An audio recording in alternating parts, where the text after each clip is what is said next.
Hi, this is Dr. Carl Hansen. Today we're going to talk about screening for cancer.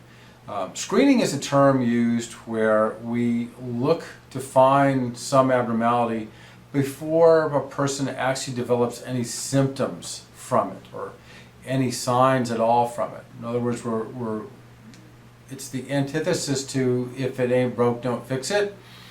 We're looking for things hopefully that we can find in an early stage before they actually start causing problems. So that's what a screening test is. And common examples would be, for example, mammo screens, looking for breast cancers before anybody notices them on physical exam, colonoscopy, or other colon screenings where we're looking for colon polyps and colon cancer before any abdominal symptoms occur, before any bleeding occurs.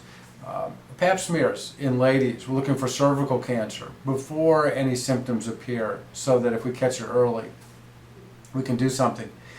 But know that screening tests and the recommendations by various organizations for what things we should be getting screened for, those are based on population-based numbers. That is, looking at a population as a whole and starting to run the numbers on it. And then you start coming up with risks and benefits and predictive values and a number of other things that aren't specific to the individual. There's value in some of these screening recommendations, but once again, what it's doing is it's taking personalized medicine and changing it more into population type medicine. So, and population medicine doesn't necessarily apply to the individual. So, and we don't like to approach any particular person as necessarily a part of a population. We like to look at the individual person as just that, the individual. So know that these screening recommendations are not specific for your particular condition or situation. Now, why do we get cancer? Well, we get cancer sometimes just because of bad luck. We don't know the cause. Some people will get a cancer, some don't.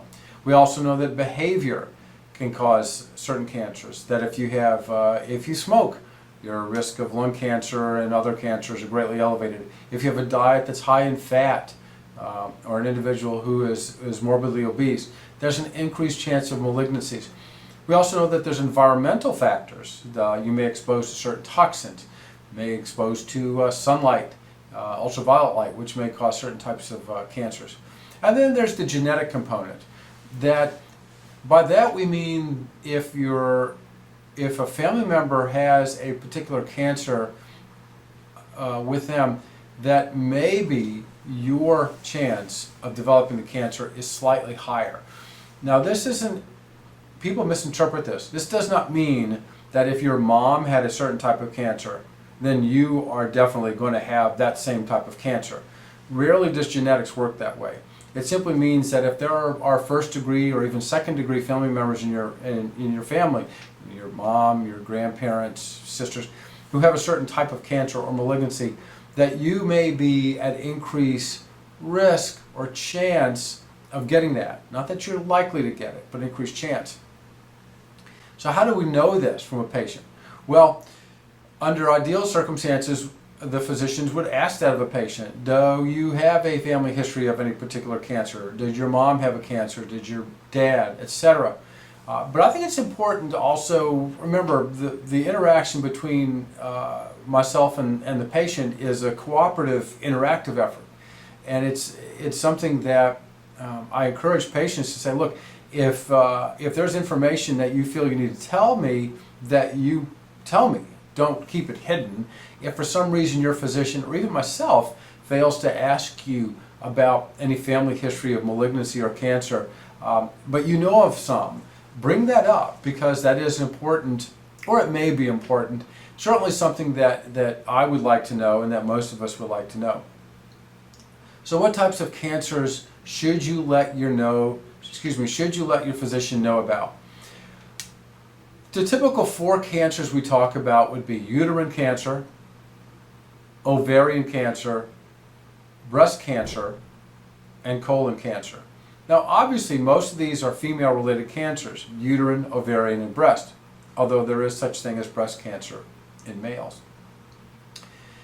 If you're a female and your mother had uterine cancer at age 40, that's important information, because that would enhance our screening that we would do for the daughter, for you in that particular instance.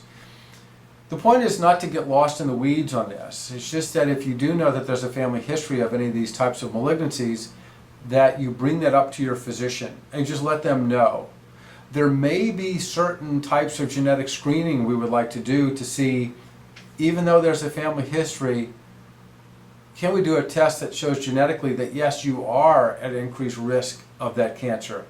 Or we may do a test that shows that, well, even though you had a family member who had the cancer, that you were not at increased risk for that cancer. But it's all good information to know. Now let's say there's a test, a genetic test that then reveals that yes, you are at increased risk for a certain type of cancer. Well, that may mean that any screening we do, any imaging studies, x-rays, scopes, etc., that maybe for you as an individual we do that at an earlier age, or do it more often, or do an enhanced version of a typical screening test.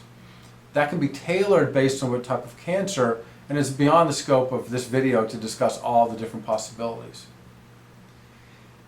So this enhanced screening is an individual, it's a you application of the medical information. It's not just a broad brush stroke over all the population, what should be done, or what at least is recommended could be done.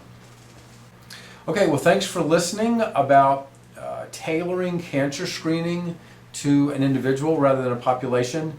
If you have any questions, give us a shout or leave any comments.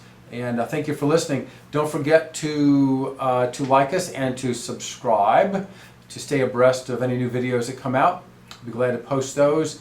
And thanks again for listening. All right, and you have a good day.